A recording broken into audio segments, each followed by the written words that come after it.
عزیزان گرامی وقار، قربانی کے متعلق بہت ساری باتیں ہیں. اب احادیث کی روشنی میں تھوڑی سی باتیں عرض کر دوں. صحابہ اکرام رضوان اللہ تعالی علیہم اجمعین سرکار دو عالم صلی اللہ علیہ وسلم کی بارگاہ میں آئے اور پوچھا ما هذه الاضاحی یا رسول اللہ صلی اللہ علیہ وسلم، اے اللہ کے رسول یہ کیا ہے، یہ قربانیاں کیا ہیں؟ نبی کونین صلی اللہ تعالی علیہ وسلم نے فرمایا ہر جانور کے بدلے تمہیں نیکیاں ہیں. صحابہ نے پوچھا اگر ہم اون والا یعنی جو بھیڑ ہوتی ہیں بہت سارے بالوں والا بکرا اگر ہم ذبح کرتے ہیں تو کیا اس میں بھی ثواب ہے؟ اللہ کے نبی صلی اللہ علیہ وسلم نے فرمایا اس کے ہر بال کے بدلے ایک نیکی ہے. اس جانور کے جسم پر جتنے بال ہیں ہر بال کے بدلے تمہیں ایک نیکی ہے.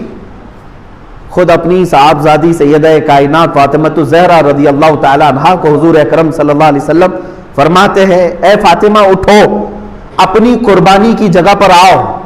جب قربانی کرنی تھی کہا کہ تم آؤ کھڑی ہو جاؤ اور دیکھو گواہ رہو قربانی کے.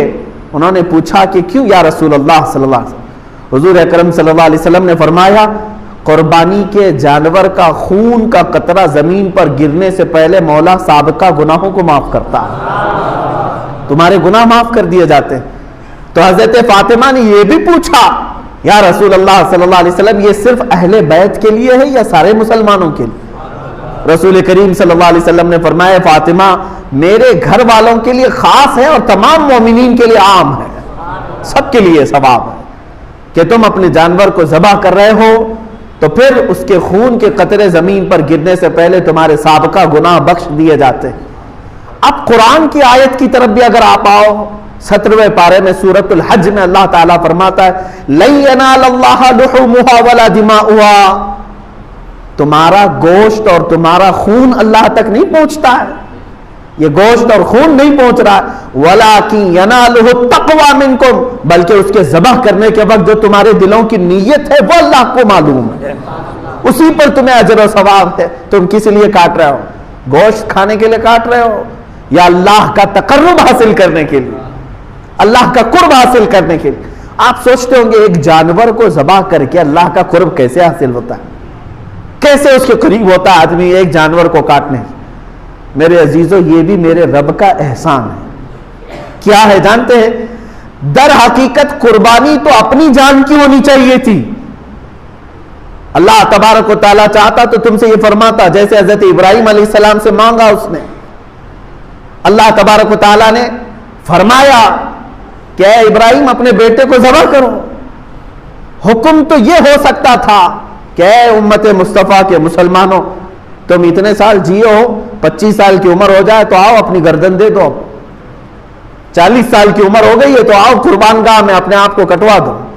کہیں یہ حکم نہیں فرمایا، بلکہ حقیقی قربانی جو ہے وہ اپنی جان کی تھی.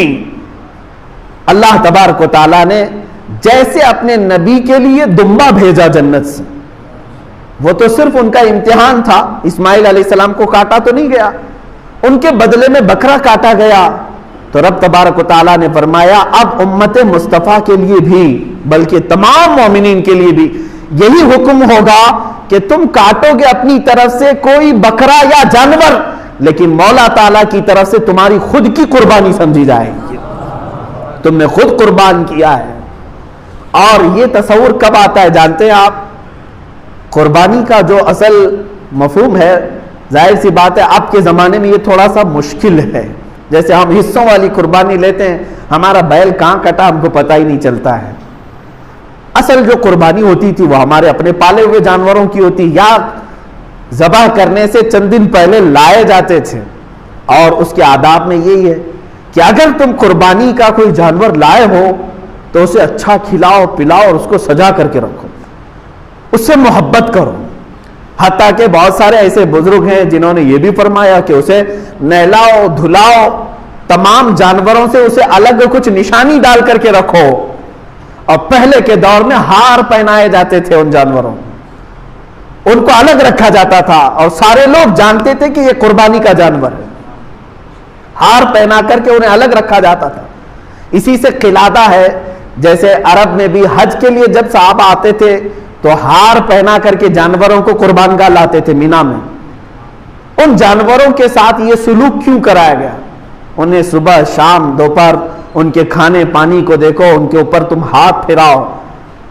دو باتیں، ایک تو میرے آقا صلی اللہ علیہ وسلم فرماتے ہیں قیامت کے دن یہ جانور اپنے سینگ، اپنے کھر، اپنے گوشت، اپنی کھال کے ساتھ آئے گا، ان تمام چیزوں کے ساتھ آئے گا، اور رب تعالیٰ سے فرمائے گا اے مولا تیرا قرب حاصل کرنے کے لیے اس نے مجھے تیرے دربار میں ذبح کیا، اے کریم خدا اب اسے جہنم کی آگ سے تو حرام فرما دے۔